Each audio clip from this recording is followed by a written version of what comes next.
یزید بن رومان نے بیان کیا، ان سے عروہ نے اور ان سے ام المومنین حضرت عائشہ صدیقہ رضی اللہ عنہا نے کہ رسول اللہ صلی اللہ علیہ وسلم نے فرمایا، عائشہ اگر تیری قوم کا زمانہ جاہلیت ابھی تازہ نہ ہوتا تو میں بیت اللہ کو گرانے کا حکم دے دیتا تاکہ نئی تعمیر میں اس حصے کو بھی داخل کر دوں جو اس سے باہر رہ گیا ہے، اور اس کی کرسی زمین کے برابر کر دوں، اور اس کے 2 دروازے بنا دوں، ایک مشرق اور ایک مغرب میں۔ اس طرح ابراہیم علیہ السلام کی بنا پر اس کی تعمیر ہو جاتی۔ عبداللہ بن زبیر رضی اللہ عنہ کا کعبے کو گرانے سے یہی مقصد تھا۔ یزید نے بیان کیا کہ میں اس وقت موجود تھا جب عبداللہ بن زبیر رضی اللہ عنہ نے اسے گرایا تھا اور اس کی نئی تعمیر کر کے حتیم کو اس کے اندر کر دیا تھا۔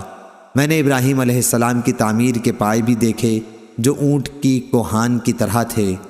جریر بن حازم نے کہا کہ میں نے ان سے پوچھا کہ ان کی جگہ کہاں ہے؟ انہوں نے فرمایا کہ میں ابھی دکھاتا ہوں۔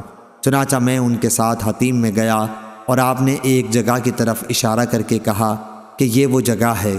جریر نے کہا کہ میں نے اندازہ لگایا کہ وہ جگہ حتیم میں سے 6 ہاتھ ہوگی یا ایسی ہی کچھ۔ صحیح بخاری حدیث نمبر 1586۔ جریر بن عبد الحمید نے منصور سے بیان کیا، ان سے مجاہد نے، ان سے طاؤس نے اور ان سے ابن عباس رضی اللہ عنہ نے بیان کیا، رسول اللہ صلی اللہ علیہ وسلم نے فتح مکہ پر فرمایا تھا کہ اللہ تعالیٰ نے اس شہر مکے کو حرمت والا بنایا ہے، یعنی عزت دی ہے، پس اس کے درختوں کے کانٹے تک بھی نہیں کاٹے جا سکتے، یہاں کے شکار بھی نہیں ہنکائے جا سکتے، اور ان کے علاوہ جو اعلان کر کے مالک تک پہنچانے کا ارادہ رکھتے ہوں کوئی شخص یہاں کی گری پڑی چیز بھی نہیں اٹھا سکتا ہے۔ صحیح بخاری حدیث نمبر 1587۔ عبداللہ بن وہب نے خبر دی، انہیں یونس نے، انہیں ابن شہاب نے، انہیں علی بن حسین نے، انہیں عمرو بن عثمان نے اور انہیں حضرت اسامہ بن زید رضی اللہ عنہ نے کہ انہوں نے پوچھا، یا رسول اللہ صلی اللہ علیہ وسلم، آپ مکے میں کیا اپنے گھر میں قیام فرمائیں گے؟ اس پر آپ نے فرمایا کہ عقیل نے ہمارے لیے محلہ یا مکان چھوڑا ہی کب ہے، سب بیچ کھوچ کر برابر کر دیے۔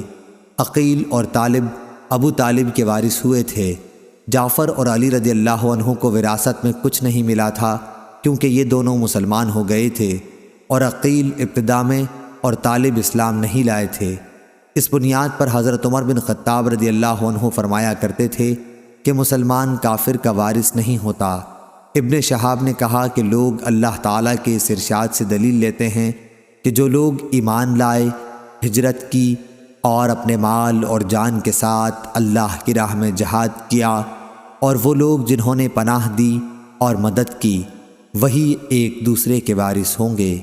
صحیح بخاری حدیث نمبر 1588۔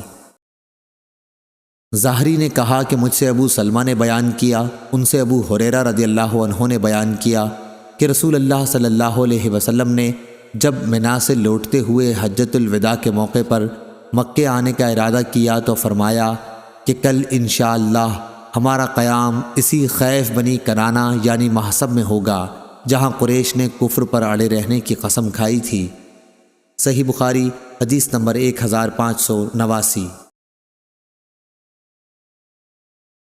ابو سلمہ نے بیان کیا اور ان سے ابو ہریرہ رضی اللہ عنہ نے بیان کیا کہ 11ویں کی صبح کو جب حضور صلی اللہ علیہ وسلم منا میں تھے تو یہ فرمایا تھا کہ کل ہم خیف بنی کنانہ میں قیام کریں گے جہاں قریش نے کفر کی حمایت کی قسم کھائی تھی۔ آپ کی مراد محصب سے تھی کیونکہ یہیں قریش اور کنانہ نے بنو ہاشم اور بنو عبد المطلب یا راوی نے بنو المطلب کہا کہ خلاف حلف اٹھایا تھا کہ جب تک وہ نبی کریم صلی اللہ علیہ وسلم کو ان کے حوالے نہ کر دیں ان کے ہاں بیاہ شادی نہ کریں گے اور نہ ان سے خرید و فروخت کریں گے۔